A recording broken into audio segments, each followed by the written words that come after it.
Car race అంశంలో మాజీ మంత్రి కేటీఆర్కు హైకోర్టులోనే కాదు సుప్రీంకోర్టులోనూ చుక్కెదురైంది. దీంతో అటు గోడ దెబ్బ ఇటు చెంప దెబ్బలో ఆయన పరిస్థితి మారిపోయిందని ప్రభుత్వ విప్ ఆది శ్రీనివాస్ విమర్శించారు. తనపై లొట్ట పీసు కేసు పెట్టారంటూ అనరాని మాటలతో రెచ్చిపోయిన కేటీఆర్ దమ్ముంటే ఇప్పుడు మాట్లాడాలన్నారు. ఫ్రస్ట్రేషన్లో కేటీఆర్ ఏం మాట్లాడుతున్నారో తెలియలేదన్నారు. ఈ కారు కేసు అంశంలో నిందితులకు విరుద్ధంగా కేటీఆర్ ప్రజాధనాన్ని దుర్వినియోగం చేశారని దుయ్యబట్టారు. బీఆర్ఎస్ హయాంలో రేవంత్ రెడ్డిని అర్ధరాత్రి తలుపులు బద్దలు కొట్టి అరెస్టు చేశారని గుర్తు చేశారు.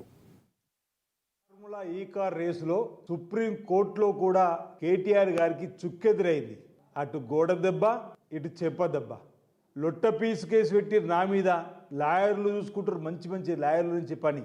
ఓవైపు ఈ రాష్ట్ర ప్రభుత్వాన్ని తిడుతూ బూతులతో అసలు నోటితో మాట్లాడాల్సిన మాటలు మాట్లాడేటువంటి భాష కూడా అసలు ఏం మాట్లాడుతున్నా కూడా ఫ్రస్ట్రేషన్లో తెలవకుండా ఫార్ములా ఈ కార్ రేసులో ప్రజాధనాన్ని 55 కోట్లు క్యాబినెట్ అప్రూవల్ లేకుండా అసలు ముఖ్యమంత్రి గారు దానికి చైర్మన్, కేటీఆర్ వైస్ చైర్మన్ అయినప్పుడు కూడా జిహెచ్ఎంసీ అధికారులపై ఒత్తిడి పెంచి బ్యాంక్ అధికారులతో ఒత్తిడి పెంచి 10 కోట్లకు మించి కూడా ఇవ్వరాదని చెప్పినప్పటికీ 55 కోట్లు ఫౌండ్ల రూపంలో ఇతర దేశాలకు తరలించే క్రమంలో 8 కోట్ల రూపాయల ప్రజాధనం దుర్వినియోగం కాబట్టి పెనాల్టీ రూపంలో లేదంటే 18% జిఎస్టీ రూపంలో అది కూడా ప్రజా సంపద దుర్వినియోగం చెప్పని తేలిన తర్వాత గౌరవ ముఖ్యమంత్రి రేవంత్ రెడ్డి గారు వాళ్ళు ఆ అక్రమ కేసులు పెట్టి మమ్మల్ని జైల్లో పంపాలంటున్నారు. 13 మాసాలైంది అక్రమ కేసు పెట్టి జైలు పంపాలంటే. మీరు ఆనాడు మా గౌరవ ముఖ్యమంత్రి రేవంత్ రెడ్డి గారి పీస్ అధ్యక్ష సోదరులు ఉంటే అర్ధరాత్రి తలుపులన్నీ విరుగ్గొట్టుకొని వెళ్ళి అర్ధరాత్రి అరెస్ట్ చేశారు.